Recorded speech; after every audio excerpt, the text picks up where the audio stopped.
Hello guys, in this video I am going to show you how to use the cutout function on the Photoleap application, meaning that you can erase parts from your picture.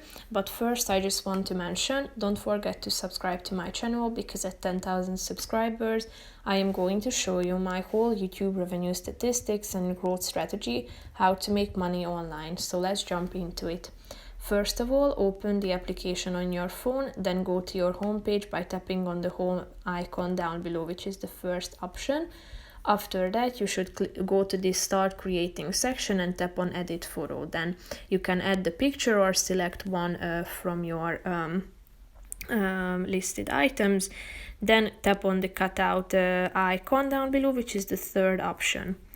Here, as you can see, there is the auto cut option that you can use. If you tap on the erase button and you tap on a part on your picture, you can erase it. You can also restore it by tapping on the restore button.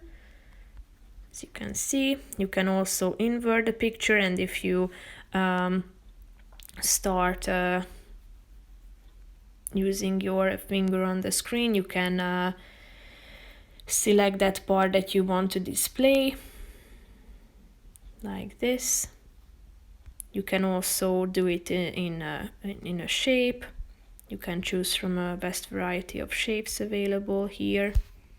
You can also zoom in and then change the size of the shape, and basically that's it. You can also auto cut it according to the shape of the image, and you can also display only the background.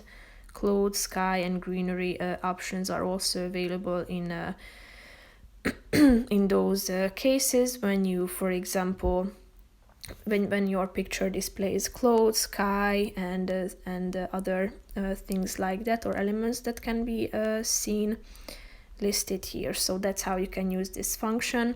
If you want to save your picture, then tap on the check mark icon down below in the right side corner of the screen. So that's pretty much it for this video, guys. See you in the next one. Bye bye.